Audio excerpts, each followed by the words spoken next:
네, 캔슬림. 네, 투자 분석 방법인 거죠. 네. 예. 자, 그러면 저희는 박병창 이사님 한번 모시도록 하겠습니다. 어서 오십시오. 예, 안녕하십니까. 네. 안녕하세요. 혹시 캔슬림 이거 좀 쓰세요? 이런 윌리엄 방법? 오닐의 오닐. 캔슬링 매매 기법이죠. 네, 윌리엄 오닐이 샤킬 오닐의 또 아버지 아니겠습니까? 아, 좀 오랜만에 진짜 이런 거 해보네요. 아, 이런 언제적 개그를. 저 네. 뭐 어렸을 때부터 굉장히 좋아. 어렸을 때라고 표현하는 거는 증권사 처음 들어왔을 때부터 굉장히 윌리엄 좋아하는 오닐? 매매 기법이고요. 예. 아, 윌리엄 오닐의 제자들이라는 그룹도 있고 책도 있고 그렇습니다. 아, 그렇습니까? 예, 그래서 많은 사람들이 많이 인용하는. 그분은 맛이죠. 지금 살아 계세요?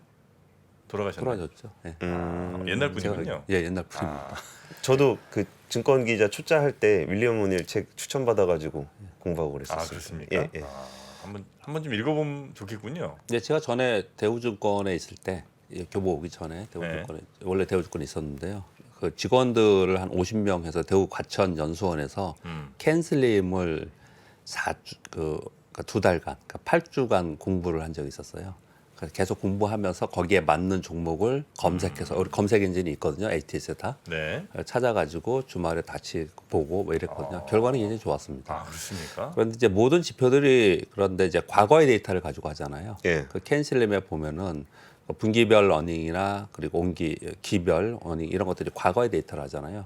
근데 주식은 과거의 데이터보다는 이제 미래의 데이터를 가지고 끌어와서 쓰는 거지 않습니까? 예, 예. 그러다 보니까 사실 성장주는 잘 안 나와요 거기에. 그렇죠. 그러니까 뉴가 있는 뭐 신고가라든지 신제품이라든지 신경영이라든지 이런 부분들이 좀 나오는데 사실 펀더멘탈을 기준으로 했을 때는 성장주들은 거기서 검색이 잘 되지는 않습니다. 그렇지만 소위 그 안전마진이라고 하는 그러니까 저평가 종목들을 고르는 데는 상당히 좋고 그보다도 그 캔슬림의 N이 뉴거든요. 네. 그러니까 신고가는 종목, 신제품, 신경영 이런 신이라고 들어가는 그런 쪽의 종목들을 집중해서 이제 거래하시는 분들은 이제 캔슬림도 유용하게 사용할 수 있다 이렇게 볼 수가 있습니다. 네. 자, 그러면 우리 박병창 이사님과 함께 오늘 증시에 대한 이야기 한번 좀 가보도록 하겠습니다. 예, 뭐 미국은 혼조로 마감을 했고요. 뭐 네. CPI 발표 앞두고 뭐 관망한다 이러는데 CPI는 지난번 3월과 비슷하게 나올 거라고 예상이 좀 되어 있는 상황이고요. 시장 자체가 이번에 실적 발표 시즌이 끝나지 않습니까? 예. 어제 뭐 세린메이 얘기하면서 잠깐 언급을 드렸지만 특별한 이벤트가 없어요. 그러니까 이제 혼조 상태에 있는 거고 뭐 노이즈가 나오면 빠졌다가 또 저가에서 들어왔다 이런 이제 흐름이 나타나고 있는데 그래도 상대적 전체적으로는 상당히 견조한 편입니다. S&P 500이 4,131포인트예요. 우리 그 1월, 2월, 3월 3개월 동안 우리 시장이 굉장히 좋을 때 S&P 500이 4,000포인트 아래에 계속 거의 대부분 있었습니다. 네. 지금 그 박스권의 상당 부분에 지금 지금 거래가 되고 있는 상황이라서 견조한 모습은 나타나고 있습니다. 근데 끊임없이 안 좋은 얘기들이 많죠. 경기 침체에 대한 얘기가 있고 또 은행발 또 노이즈 얘기가 계속 있고 그리고 뭐 부채 한도, 그 재정의 한도, 뭐 이런 얘기들을 계속 하고 있는 상황인데 시장은 어떻든 좀 제가 생각하기에는 좀 견조하게 버티고 있다. 버틴다는 표현을 쓰는 거는 위로 더 가지는 못하고는 있는데 여기서 어떻든 악재가 나와서 밀리면 반등하고 뭐 이런 모습이 계속 나오고 있는데 그 왜 그런가 이렇게 생각을 해보면 오늘 특이한 뉴스가 없습니다. 그래서 일반적인 얘기를 좀 해볼게요. 상식적인 수준에서 왜 그런가 이렇게 생각을 해보면 연준의 금리 인상이 멈출 것이다. 그리고 이제 금리 인하를 하지 않겠냐라는 게 깔려 있는 게 가장 큰 것 같아요. 그런 부분들이 그게 시장을 여기서 이제 버티게 하는 그런 요인이 아닌가 생각을 하고 경기 침체나 이런 부분들은 어느 날 어제도 말씀드렸지만 어느 날 갑자기 그냥 경기 침체됐다 그래서 팍 급락하고 이런 게 아니고 서서히 반영을 하는 거기 때문에 우리가 눈으로 볼 때는 이런 두 가지가 서로 상충되면서 그러면서 시장은 변동성을 주면서 왔다 갔다 하는 것이 아닌가. 그래서 이제 박스권 얘기를 좀 할 수밖에 없는 그런 시장이라고 볼 수가 있겠고요. 네. 어제도 뭐 그런 상황이었습니다. 예. 그 지난주 금요일 날 비교적 큰 폭으로 상승했잖아요. 그래서 아침 매물 나왔어요. 근데 오후에 반등하면서 혼조에 마감했다고 보시면 될 것 같고요. 뉴욕 연은의 그 소비자 기대 조사에서 가계 지출 기대치하고 1년 인플레가 좀 하락했습니다. 그래서 이런 예. 부분들이 좀 반영이 됐고요. 그런데 3년과 5년은 인플레가 올랐습니다. 그래서 이것도 수요도 역시도 상충되고 있는 그런 상황이고요. 그리고 장중에 미국 시장이 한번 빠졌다가 올라왔어요. 그것은 장중에 그 연준의 어제 말씀드렸던 그 대출 관련 보고서 요게 나왔는데 대출 조건이 강화됐고 수요가 감소되고 있다. 이러므로써 시카고 연은 총재는 요 데이터를 가지고 시정 긴축이 시작됐으며 경제를 둔화시킬 것이다. 이런 얘기들이 좀 나오고 있습니다. 근데 이런 얘기 나와서 이렇게 빠졌어요. 그런데 다시 반등하는 건 뭐냐? 결국은 이것 때문에 연준이 이제 긴축을 멈출 것이다. 이런 것들은 이제 서로 상충되면서 반영이 되고 있는 것이다. 이렇게 보여집니다. 어제 커뮤니케이션 섹터가 가장 강했는데요. 알파벳이 2% 올랐습니다. 그리고 테슬라 1%, 엔비디아 1.6%, AMD가 5.7% 올랐는데요. AMD가 이거 오도콘 얘기를 하면서 막 9% 빠지고 그러지 않았어요? 원위치했어요, 가격을. 보면은 이 AMD나 엔비디아나 애플이나 테슬라나 요런 쪽의 네. 종목들은 상대적으로 강합니다. 그 애플도 상당히 강합니다. 지금 엔비디아도 상당히 강하고요. 근데 밑에서 못 올라오는 종목들은 여전히 못 올라오고 있고 이 차이가 뭔가 이렇게 생각을 해보면 이건 또 뭐 개인적인 생각을 좀 의견을 좀 말씀드려보면 이런 것 같아요. 경기 침체가 향후 된다 하더라도 이들 기업은 괜찮을 거야, 버틸 거야. 현금이 많거나 글로벌 기업이거나 경기 침체가 되도록 괜찮을 거야. 또는 경기 침체로 인한 충격으로 인해서 하락한다 하더라도 이들은 바로 회복할 수 있어. 이런 기업들 있잖아요. 그리고 또 AI 관련해 가지고 엔비디아나 뭐 AMD나 이런 몇 개 종목들 이런 쪽의 종목들은 어떻든 굳건하게 있고 나머지는 전반적으로는 사실은 그렇게 좋은 건 아니에요. 네, 이제 그렇게 좀 이해가 좀 되고 있습니다. 네. 그러니까 좀 큰 우량주들 중심으로 버티고 있는 거지 약한 애들은 조금 별로 재미를 못 보고 있다는 거죠. 그렇죠. 근데 그 우량주 중에서도 조금 선별을 한다면은 약간 성장 쪽에 있는 AI나 로봇 쪽에 있거나 아니면은 경기 침체가 오더라도 잘 버텨 나갈 수 있을 것이라고 생각되는 기업들. 이제 애플 보시면 애플은 상당히 좋은 편이에요. 애플은 굉장히 좋습니다. 굉장히 요새. 좋습니다. 예. 고점 대비 최고점 그러니까 역사적 신고가 대비 그렇게 많이 빠진 것도 아니에요. 예. 엔비디아도 상당히 많이 올라왔고요. 그런 차이점이 있다라고 말씀을 좀 드리겠습니다. 네. 어제 우리 시장은 미국 비교적 큰 폭의 상승을 보고 시작했지 않습니까? 그래서 아침에 한 0.7% 정도 양시장이 상승 출발했습니다. 외국인들이 선물을 대량 매수해주고 현물은 그렇게 많이 사지는 않았지만 아무튼 동시 매수가 있었어요. 그런데 오전에 보니까 더 못 올라가더라고요, 시장이. 그러다가 오후 들어가면서 밀리기 시작을 해서 코스피는 0.49% 생각보다는 그러니까 밀리면서 끝난 거예요. 고점 대비는요. 코스닥은 마이너스까지 빠졌어요. 마이너스 0.3%까지 빠졌는데 코스닥이 빠진 거는 오후 들어서 2차 전지가 일제히 빠지더라고요. 2차 섹터가. 그래서 코스닥을 끌어내리는 이제 그런 역할을 좀 했었고요. 그리고 애플이 호실적 발표하고 아이폰 판매 긍정적인 데이터들을 내놨잖아요. 그러면서 어제 애플 관련주들이 아주 강세였어요. 초강세였습니다. 그래서 애플 관련주들이 어제는 이제 하루 강세를 보였고요. 이거 더불어서 반도체 소부장들과 그리고 사료 테마가 강세를 보였습니다. 그리고 중소형 개별 종목들은 상대적으로 다 우리 미국 시장 비슷하게 다 상대적으로 약했는데 그 이유는 좀 이따 다시 한번 말씀을 드리도록 하겠습니다. 오늘 중국의 4월 수출입 지표가 발표되고요. 뭐 지금 제가 늘 그렇지만 전일 시장 얘기하면서 시황을 어느 정도까지 얘기를 하죠. 지금의 상황을 좀 같이 얘기를 하고 있는 것 같습니다. 은행발 추가 리스크 계속 있다, 우려하고 있다 얘기 나오고 있고 부채 한도 협상 계속 난항이다 얘기를 하고 있고 뭐 이런 얘기들 계속 하는 것이 한 축이고요.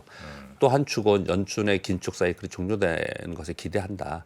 그리고 요즘에 중국 상해 지수 직전 고점 돌파 시도하고 있습니다. 지금 안 그래요? 보이고 있는데, 예. 중국이 경기 모멘텀 개선을 이유로 인해서 중국이 좀 올라오고 있습니다. 그래서 중국 기대를 하반기에 좀 하고 있는 게 있고요. 그리고 기업의 실적 저점이 통과된다는 부분, OECD 경기 선행 지수가 저점을 통과하는 지표들이 나오고 있어요. 이런 부분들이 서로 상충되고 있잖아요. 이제 이런 얘기 들어보면 그런 생각 안 드세요? 오늘은 좀 다른 얘기를 좀 이렇게 그냥 편하게 말씀을 좀 드려보면, 네. 아니 경기 침체 된다고 하잖아요. 그리고 경기 침체 지금 뭐 어느 정도의 단계에 들어갔냐. 뭐 저는 뭐 이렇게 방송할 때마다 역실적 상세의 중간쯤 되고 있지 않냐. 뭐 이렇게 좀 표현을 저는 개인적으로는 하고 있는데 이런 우려를 계속 하고 있고 한쪽으로는 뭐 경기 선행 지수나 아니면 기업 실적들을 보면 야, 2분기에 저점을 통과할 거래. 뭐가 맞는 거죠? 지금 그런 분이 있는 거예요. 근데 최근에 김한진 박사님 말씀해 주셨을 때 침체가 오게 되더라도 그 침체가 오면은 좀 경쟁력이 약한 쪽이 무너지는 거지 그럼 평균은 이렇게 내려가는 것처럼 보이지만 네. 우량한 기업들은 좀 더 눈여겨봐라 그런 얘기를 김한진 박사님 예전에 해주셨던 저도 기억이 얘기하면서 그 말씀을 지금 전해드리려고 했는데 그게 그런 상황인 것 같아요. 그리고 또 어려울 때마다 비립빈 부익부가 생기잖아요. 더 네. 좋은 곳은 더 좋아지고 나쁜 곳은 나빠지고 오늘도 나쁜 뉴스들이 좀 있는데 좋지 않은. 근데 그런 것들이 지금 진행이 되고 과거처럼 그냥 몽땅 다 안 좋고 뭐 이런 부분이 아니고 약간 결이 다는 그런 흐름이 좀 나타나고 있지 않나 이런 생각을 좀 합니다. 그렇지만 좋은 쪽만 가지고 전체 시장을 끌고 갈 수는 없잖아요. 그러니까 시장이 올라가는데 제한적인 거고 또 내려오면은 또 좋은 기업들은 또 시가총액이 또 높고 그러니까 지수가 많이 떨어지지도 않고 네. 이러고 있는 상황인 것 같라고 생각이 좀 들어요. 그래서 당분간 일정한 박스권을 얘기할 수밖에 없는 거고요. 근데 이러한 상황 속에서 이게 작은 또는 잦은 위기 트리거는 계속해서 있지 않을까 그렇게 생각을 합니다. 그래서 시장은 전체적으로 하반기에 금리 인하를 예상하면서 반영하고 있기 때문에 그게 서로 상충되면서 시장이 변동성을 준다 이렇게 좀 보여지고 있고요. 우리 시장은 조금 더 자세히 설명드려야 될 것 같습니다. 우리 시장에 지금 개별 종목들 중에서 뭐 빠져가지고 더 반등 못하고 있고 계속 또 오히려 또 더 빠지는 종목들도 많이 발생을 하고 있습니다. 그런 종목들을 면면을 살펴보면은요. 자, 올해 이례적으로 굉장히 상승폭이 컸잖아요. 중소형주나 코스닥이요. 예. 올해 상승폭이 컸던 종목들, 신용 비율이 높았던 종목들, 그리고 섹터가 아닌 테마에 들어가 있던 종목들이 있습니다. 테마하고 섹터하고 차이점은 시가총 전체가 시장을 움직일 수 있느냐와 그리고 이익이 따라 붙느냐예요. 네. 테마는 이익 없이도 테마가 형성되는 거지 않습니까? 그렇죠. 그리고 최근에 주가 조작 수사를 한다라고 하고 있죠. 거기에 관련돼 있는 것들은 지금 사실은 매도가 계속 나오고 있는 그런 상황이에요. 그래서 상대적으로 약하다 이렇게 보시면 될 것 같고요. 그 조사한다 그러는 게 심리에 영향을 많이 주나 당연하죠. 봐요. 당연하죠. 그러니까 이런 겁니다. 이 부분도 지금 말씀을 주셔서 또 다른 각도로 좀 말씀을 드려보면요. 근데 뭐 내가 주가 조작하는 것도 아닌데 주식 투자자의 네. 입장에서 보면은 네. 이런 뉴스들이 나오면 CFD 얘기하고 SG 관련된 얘기하고 주가 조작 얘기하고 그래요. 근데 이런 부분들이 없어져야 되고 그리고 건전한 금융 환경이 돼야 되는 건 맞지만 과거로부터 지금까지 계속 있었고 마지막에 이따 보여드리겠지만 미국도 지금 은행주가 민주주식이 됐나라고 하면서 은행주의 구매도 금지 가지고 지금 설왕설래 논란을 하고 있어요. 이 자본시장에 돈이 움직이는 곳이라서 어떤 빈틈을 가지고 이런 것들이 계속 있어 왔단 말이에요. 네. 그런데 이거 자체가 전체 시장을 움직이지 않고 있어요. 지금 자체는요. 그런데 이런 것들이 나타나면은 당연히 심리적으로 위축이 되는 거고 심리적 위축은 수급이 위축이 됩니다. 그렇기 때문에 나하고 전혀 관련이 없는 게 아니에요. 이런 일들이 벌어지면은 내 종목이 갈 자리인데 지금 좀 가야 되는데 이런 것들이 있기 때문에 내 종목이 못 가는 상황이 또 발생이 되고 이렇기 때문에 간접적 영향을 좀 받을 수 있는 거거든요. 예. 이게 전체 시장에서 영향을 주는 것이고 투자자들은 항상 그러기 때문에 이런 부분들이 나타나면 좀 짜증도 나고 또 왜 이래야 되면 되냐 이거 좀 조사해서 깔끔하게 해야 된다 이렇게 뭐 뒷북의 얘기지만 항상 그런 얘기들을 하는 거거든요. 네. 근데 이 자체로 내 기업, 내가 가지고 있는 기업의 실적이라든지 경기라든지 이거하고는 상관이 없는 건데 예. 수급과 심리에 의해서 지금 시장이 개별 종목의 침체로 만드는 것에 영향을 준다. 이런 것들을 보는 게 이제 우리가 투자자 입장에서는 상식적으로 맞는 거다. 이렇게 좀 생각을 합니다. 그래서 지금 보면요. 그 SG 관련된 그 사태 이후에 유동성이 축소되는 부분이 상당히 있습니다. 네. 이거는 뭐 증권사도 그렇고 CFD나 뭐 이런 것들 다 유동성 축소하고 있는 상황이에요. CFD 지금 없애라는 얘기가 지금 나오고 있는 상황이잖아요. 맞아요. CFD에 관련해 가지고 뭐 여러 말씀도 주시고 또 저희 교보증권이 CFD 제일 처음에 했고 규모도 큰 회사예요. 그래요? 그래서 질문도 많이 하시더라고요. 뭐 댓글에도 하시는 것 같은데 시간이 되면 말씀을 드릴 것 같은데 이게 그 동안에 이게 장애 파생이기 때문에 규제가 계속 있었습니다. 예. 계속 있었는데 이번에 이런 일이 하니까 규제를 더 해라. 저는 지금 그 자체를 얘기하는 게 아니고 그런 규제를 더 한다라는 거는 시장의 유동성이 계속 축소되는 거예요. 심리적으로나 수급적으로나 그렇게 그렇긴 봐야 되는 하죠. 거고요. 예. 그렇기 때문에 심리적 매도가 상당히 많이 나타나고 있고 또 여기에 관련된 종목을 갖고 있는 기관의 매니저들은 어떻게 했어요? 괜히 갖고 있다 욕먹겠죠. 그러니까 이제 그런 매도들이 나오는 것 같아요. 제가 보기에는요. 네. 그리고 하나는 종합소득세 있잖아요. 소득세 신고하셔야 되죠. 그렇죠. 종합소득세 신고가 5월달. 이게 되면요. 미국도 이게 영향을 주거든요. 개별 종목에는. 그래서 이거 종목을 팔아야 됩니다.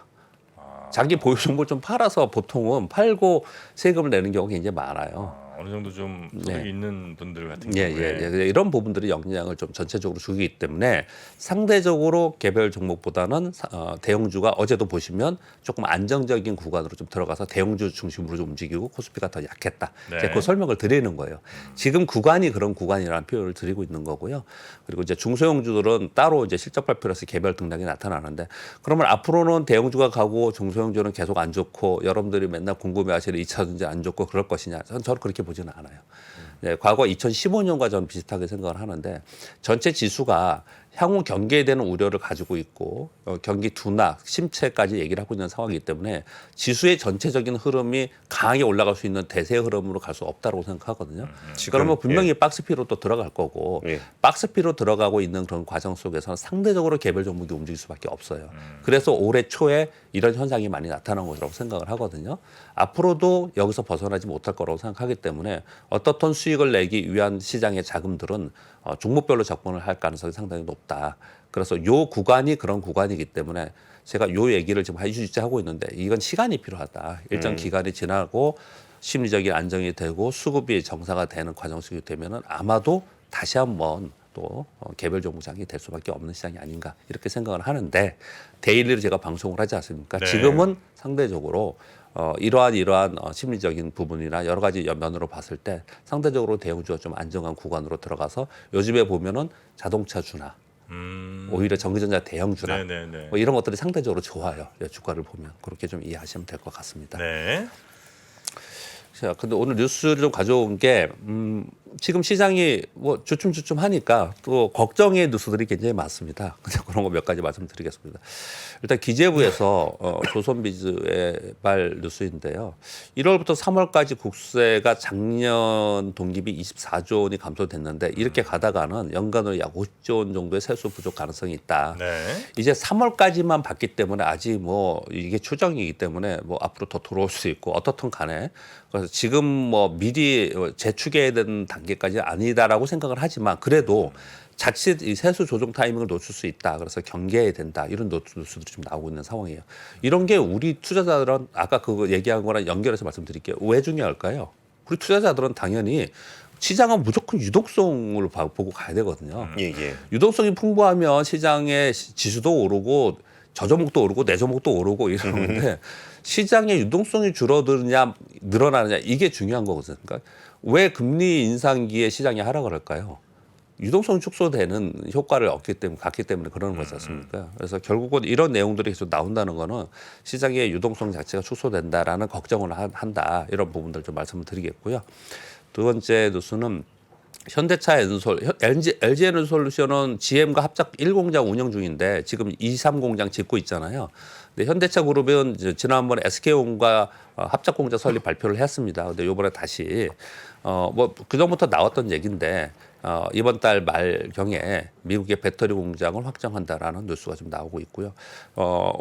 지금 2025년 양산 목표로 좀 되고 있다고 하는데 이런 뉴스들 나오면 또 영향을 좀 줄 수 있을 거라고 생각합니다. 그 시점이 되면은 또 영향 줄 수 있을 거라고 생각하고요. 25년이면 현대차 미국 공장에서 그렇죠. 거의 전기차 맞추는 만들어지는 때 맞춘 네, 것 거의 같네요. 맞춰서 예. 그렇게 하는 거죠. 그 배터리 오늘 아시아경제인가 뉴스 보니까 배터리 과잉이 이제 25년쯤 온다고. 그래서 미국에서 전기차 1000만 대쯤은 팔려야 되는 배터리를 이제 만든다고 하는 뉴스가 있더라고요. 그런 네. 그거는 한참 맨날 이제 배터리는 만들어도 부족하다는 뉴스 뭐 그런 소식들을 많이 좀 들어봤던 것 같은데 배터리 공장들이 막 완성되기 시작하는 2025년 이때부터는 막 배터리 과잉이 올 수 있다는 뉴스 요거는 뭐가 맞는지 잘 모르겠습니다. 지금 이제 계속 그 공장 증설을 하고 예. 지금의 캐파를 다 더해 보면은 지금 말씀하신 대로 전기차가 이만큼 팔렸을 때를 맞춰서 하는 그런 것들이잖아요. 네. 근데 전기차의 판매 매출이 그 판매 대수가 그만큼 쫓아올 수 있을 것이냐 그리고 전기차 판매 대수가 그만큼 됐다 해서 이거하고 맞췄을 때 그게 수요가 더 늘어나느냐 아니면 공급이 더 오히려 더 늘어나서 공급에 과다가 될 것이냐 뭐 이런 얘기 하시는 거잖아요. 그런 것 같아요. 근데 이 얘기는 끊임없이 그동안에 계속 있었던 거고요. 그래요? 당연히 그런 분석이 나올 법해요. 그런데 많은 사람들이 그런 얘기를 하고 있지 않죠. 왜냐하면 워낙에 배터리 쪽에 주가가 굉장히 좋았고 네. 그쪽을 많이 갖고 계신 분들도 있고 붐이 있었기 때문에 그런 쪽에 염려에 얘기를 했을 때 너무 비난에 많기 때문에 그런 얘기를 좀 안 하는 거죠. 거의 다들 좀 안 하고 있습니다. 그런 얘기들을 그냥 안 하고 있는데 이제 시간이 흘러가면서 결과는 알려지겠죠. 누가 네, 말이 네, 맞는지는. 그렇게 근데 저는 이걸 이 얘기를 이제 산업 쪽에서 얘기를 하면은 자동차 회사들도 이제 판매 목표 같은 거를 생산 목표 같은 걸 제시를 하잖아요. 당연히 있겠죠. 근데 굉장히 공격적으로 제시를 해요. 그렇겠죠. 그래서 그 정도 생산이 되지 않을 가능성이 꽤 높습니다. 자동차 회사들의 목표대로 네, 뭐 그럴 가능성이 높겠죠. 네, 그리고 목표니까. 또 반대로 배터리 회사들 같은 경우에도 이렇게 공급한다고 얘기를 했는데 그 수율 잡기가 쉽지 않아요. 그래가지고 그게 그러면 배터리가 공급 과잉이 될 것이냐라고 했을 때 과연 그 수요를 맞출 수 있을까라는 생각들도 좀 하게 되거든요. 네, 그래서 네, 네. 지금 나오는 전망치하고 실제로 그 생산하고 수요되는 거는 아까 박 기자님 말씀대로 이게 시장에서 보는 관점에서도 그렇게까지 다 만들어지고 되지는 않을 거라고 생각하는 것 같고 산업 쪽에서도 그거를 다 만들어 가지고 공급 과잉이 나지는 않을 것 같은데라는 얘기들을 좀 하고 네. 있는 것 저도 같습니다. 이제 늘 배터리는 뭐 늘 부족하다 아무리 만들어도 이게 좀 부족하다는 얘기를 주로 이제 들어왔던 터라 이 뉴스가 이번에 떴길래 벌써 공급 과잉 얘기가 나올 수준인가 하는 생각이 좀 들어서 잠깐 또 여쭤봤습니다. 또 워낙 배터리들에 이제 관심이 좀 많으시니까 이런저런 질문도 좀 드려봤고요. 다음 이슈는 어떤 겁니까? 지난번에 그 연체율에 대해서 걱정스러운 의견을 한번 드렸는데요. 네. 우리나라는 지금 미국은 그 상업용 부동산 얘기를 많이 하고 있고요. 만약에 위험해진다면 뭐가 위험해지겠냐. 우리나라는 이 대출 얘기를 제일 많이 하고 있습니다. 개인 대출이요. 근데 또 이제 이런 자료들이 또 순차적으로 막 나오고 있는데요. 그 코로나19 이후에 금융 지원이 있었잖아요. 예. 근데 이제 만기는 연장이 좀 될 수가 있다고 합니다. 한 2025년까지 6개월 또는 1년 단위로 이제 연기가 할 수 있는데 거기에 막 34조 원 정도 된다고 하는데요. 이제 문제는 뭐냐면 그 원금 상환을 유예받은 거 있잖아요. 코로나 시국이기 때문에 예. 여기에 4만 건 1조 5천억 정도 되고요. 이자 상환도 유예된 게 있다고 합니다. 이거 한 2,700억 되는데 이게 이번 9월에 종료가 된다고 합니다. 그러면은 이거는 뭐 정치 또는 정책적 결정이 없다면 이제 이걸 갚아나가야 되는 거거든요. 근데 그 동안에 그러면 많이 좋아져가지고 갚을 여력이 생겼었겠냐? 네. 쉽지 않겠냐? 이런 걱정들을 좀 하고 있는 그런 상황이고요. 그리고 그 대출 연체율 얘기를 제가 지난번에 한번 드렸습니다. 지난주에인가 한번 드렸습니다. 그런데 인터넷 그 전문은행 있잖아요. 그 중저 신용자 대출을 전문으로 했다 이런 이런 게 있었어요. 그런데 이 연체율이 굉장히 높네요. 지금 카카오뱅크 1.5%, 토스가 2.1%, K뱅크가 3.6%까지 올라가고 있어요. 일반적으로 몇 프로 정도 되죠? 연체율이? 한 은행은 지금 0.38, 뭐 0.4 이렇고 카드가 1% 이렇습니다. 와. 카드가 1% 그러니까 상당히 높은 거고요. 그리고 이게 어느 정도로 높아진 거냐면 1년 사이에 2배로 높아진 거예요. 그렇게 하면 체감이 좀 되죠. 굉장히 높아지고 있는 그런 상황이에요. 그리고 이 마지막 뉴스도 저는 이런 쪽에 관심이 있어서 한번 가져와 봤는데요. 코로나 이후에 보험 약관 대출 해약은 증가하고요. 신규 가입은 감소한다라는 건데 2019년 대비 약관 대출은 5조 정도 증가하고 해약은 20만 건 정도가 증가하고 신규 가입은 202만 건이 감소했다라는 거예요. 이 뉴스만 딱 보면은 진짜 안 좋은 거예요. 그렇죠. 연체율 높죠. 그리고 우리가 주식시장에 저는 있지만 주식시장 하면서 장기 투자할 때 항상 버퍼를 가져라는 말씀을 드리는 이유가 왜 그러냐면 저는 몇 차례 경험을 했죠. 외환위기를 맞았고요. 저는 글로벌 금융위기를 맞았고 이게 몇 차례를 맞았는데 그때마다 우리가 그 돈은 여윳돈이라고 생각을 하는데 꼭 어려울 때는 다른 어려움 또 생겨요. 같이. 그래서 돈이 꼭 필요해요. 그럴 때 보면은. 나는 이 돈을 안 뺄 거라고 생각했지만 그 돈이 꼭 필요한 일이 생깁니다. 그렇겠죠. 예, 근데 그 돈이 필요해서 그걸 팔려고 하니 주가 너무 빠져 있어. 그래서 밑에서 어떻든 눈물을 먹고 손질만 하는 경우도 있고 또는 그걸 팔 것도 없다라고 하면은 마지막으로 하는 게 이 보험예약이거든요. 이 보험예약이요. 이 보험예약이 늘어나는 거는 그만큼 지금 상황이 좋지 않다라는 거예요. 보험은 보통 이제 해약하면 손해를 보니까 그럼요. 어지간하면 이제 어지간하면 안 마지막까지 하죠. 버티는데 예. 이거 이제 갈 때까지 간 거군요. 그러니까 지금 이건 이제 코로나 영향을 많이 받은 거예요, 사실은요. 코로나 이후에 그랬으니까 그만큼 얼마나 어려웠냐라는 거죠. 여기서 제가 경험적으로 볼 때는 외환위기 맞고 또는 글로벌 금융위기 맞고 그리고 나서 한 1년 사이에 경기가 터닝하든지 아니면은 뭐 주식시장이 터닝하든지 이 터닝의 모습이 나타나면 이 극복이 돼요. 그렇죠. 이게 오래 가면은 이때 어려운 분들이 이게 극복이 안 됩니다. 이게 그래서 그 이후에 그냥 계속 외환위기 때 어려워서 뭐라고 표현할까요? 개인 파산하고 막 힘들었던 분들 수십 년이 지나도 아직도 일어서지 못하는 분 많아요. 굉장히 맞아요. 많습니다. 예. 근데 이런 일들이 벌어질 수 있다라는 부분들을 좀 감안을 하셔야 될 거고 이 얘기도 주식 투자하는 사람이 왜 신경을 써야 되느냐? 네. 결국은 이게 많아지면 많아질수록 걱정하시는 위기 트리거가 나올 가능성이 좀 있는 거고요. 그리고 주식시장에는 유동성이 줄어든다는 부분들을 말씀드리기 위해서 가끔 제가 이런 뉴스를 말씀드리는데 이런 네. 부분을 좀 추적해봐야 될 것 같다 말씀드리겠고요. 예. 오늘 하루에 주식 투자하고는 별로 큰 문제는 없고요. OLED 얘기를 계속 하고 있습니다. 지금 반도체나 배터리 쪽 말고요. 반도체나 로봇이나 AI나 이쪽보다도 디스플레이 쪽이 더 안 좋다라고 얘기를 많이 하고 있거든요. 그런데 이 OLED 쪽은 주가가 상당히 그래도 괜찮은 편의 주가들이 있어요. 종목들이 있거든요. 근데 요번에 좀 이런 얘기도 좀 나왔습니다. 원래 그 LG 디스플레이가 벤츠하고 이 OLED 하고 있었거든요. 그런데 예. 이번에 삼성과 LG 쪽하고 양쪽에 사양과 기술 평가는 끝났고 견적을 검토하는 단계에 지금 이르렀다 이렇게 얘기를 좀 하고 있거든요. 근데 운전석에서부터 보조석까지 대시보드 전체를 이 OLED 화면으로 채우는 요 이름이 필러 투 필러 디스플레이라고 하네요. 왼쪽부터 오른쪽까지. 예.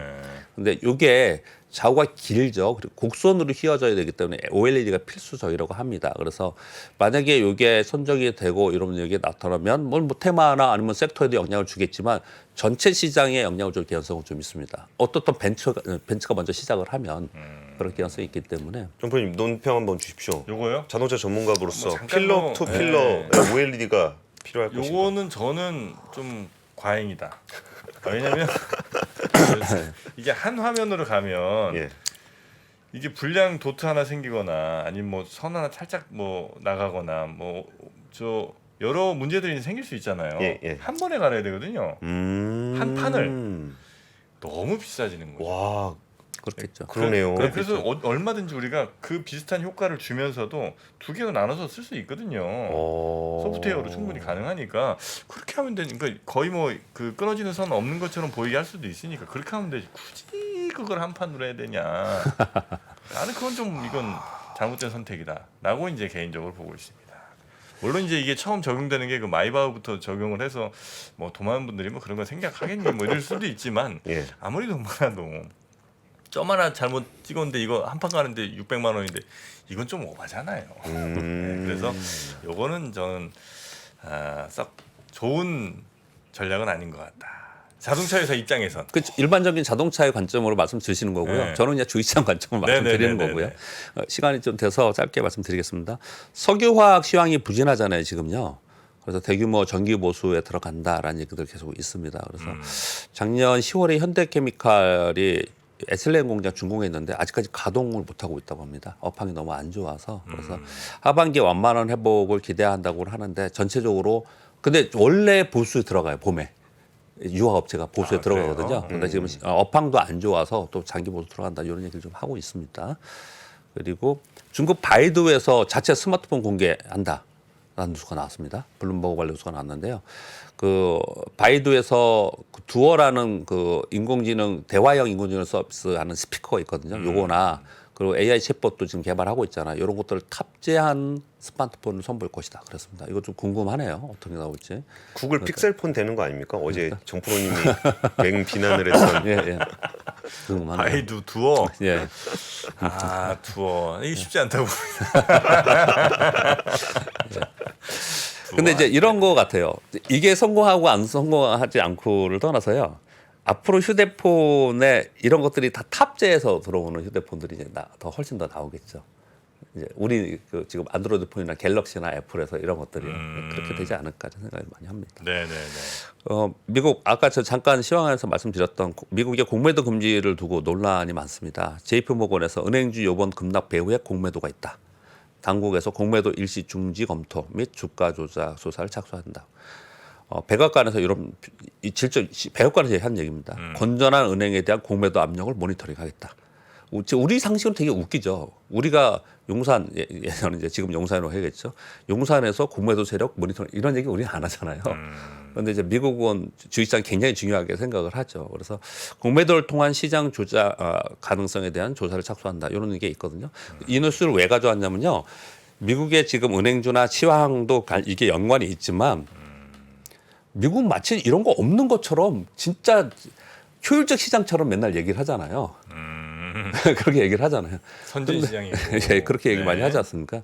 그러니까 미국 역시도 이렇게 있다는 거죠. 우리나라 투자자들이 우리나라 시장을 굉장히 폄하하는 듯한 표현을 많이 하고 그런 생각을 많이 갖고 계시거든요. 근데 전 세계 금융시장이 거의 대부분 이런 일들이 많이 발생이 돼요. 명함이 다 있죠. 예, 네. 이런 일이 많이 발생이 되고 있어요. 그러면서 새로운 상품이 나오면 새로운 상품에 대한 부작용 때는 그것을 이용한 세력들이 나쁜 세력들이 그것을 이용해서 돈을 벌고자 하는 것들이 많이 발생을 하는 거거든요. 이번에도 CFD 관련해서도 그런 것들이 상당히 작용을 했다고 생각을 합니다. CFD 지금 시간이 지났지만 잠깐 뭐 말씀을 해달라고 해서 말씀을 좀 드려보면요. 소위 그 자격증은 아니고 전문 투자자 자격이 인정이 이제 증권사에서 인정이 돼야지 있습니다. 되는데, 예, 돼야 뭐 되는데요. 자격증 아니에요? 근데 이 CFD는요, 자격증은 시험 봐야 되는 거고요. CFD는 개인 소득이 요번에 완화되기 전에는 완화돼서 문제가 발생됐다는 얘기도 하는데, 1억 이상이어야 돼요. 소득이. 아. 그리고 지금은 이제 완화됐고 부부 합산으로 1억 5천 이상이어야 되고요. 그리고 거래 경력도 있어야 되고요. 그리고 일정 금액 이상이 있어야 되고 전에는 이게 굉장히 높았는데 지금 낮춰졌죠. 5천만 원 정도 낮춰졌고요. 그러니까 낮춰져서 문제가 됐다라고 얘기를 하는데 그래도 지금 현재 CFD를 거래하는 등재 거기 뭐라고 할까요?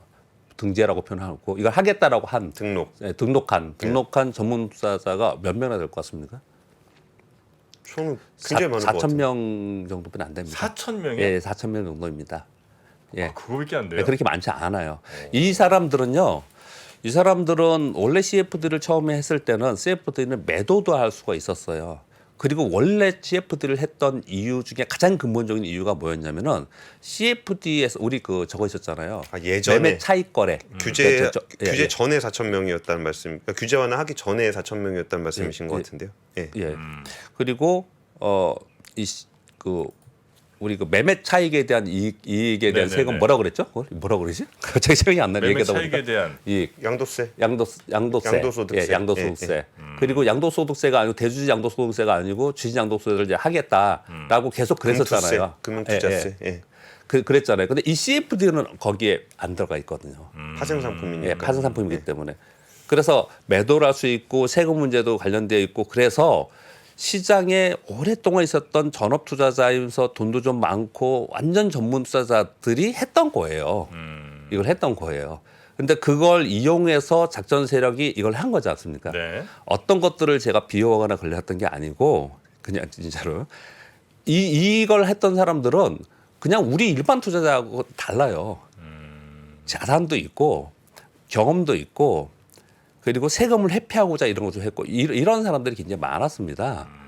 그래서 이거가 문제가 돼서 요번에 이래서 우리한테 피해가 되니 우리가 지금 화도 나고 이거 지금 손봐야 된다 이렇게 얘기를 좀 하고 있는 거지 않습니까? 네. 근데 이걸 했기 때문에 이 사람들이 이거 피해봐서 이거 했던 사람들이 나도 피해자 저는 그게 용납이 안 된다는 거예요. 물리면 불안전 판매입니다. 그 사람들은 이런 거 다 알고 이런 파생 상품이라는 걸 알고 한 사람들이에요. 그 사람들은. 그러니까 오히려 그 사람들로 인한 피해를 보는 우리들의 투자자들 이거를 어떻게 선을 긋느냐 이런 문제가 더 크다. 저는 그렇게 생각을 합니다. 지금 막 피해라고 주장하는 분들에 대한 따끔한 일침으로 뭐 어떤 분들인지 모르겠지만 네, 받아들이도록 하겠습니다. 자, 우리 박병창 이사님 오늘 고생 많으셨고요. 내일 아침도 잘 부탁드리겠습니다. 네, 감사합니다. 예, 감사합니다. 복잡하고 어렵게 느껴지는 재무제표와 용어들 친절한 투자 멘토 사경인 마스터가 매주 새로운 콘텐츠로 알기 쉽게 설명해드립니다. 재무제표 분석과 포트폴리오 구성, 뭐 양대 재무제표라고 그러면 대차대조표랑 손익계산서가 있거든요. 매수 매도 방법, 이렇게 사는 게 좋겠네, 이렇게 사면 좋겠다. 근데 이렇게 살려면 뭘 해야 되냐면요, 나머지 3분의 1은 놔둬봅니다. 어디까지 가는지. 실전 투자 팁까지 알려드립니다. 오직 3% 멤버십에서만 만나실 수 있습니다.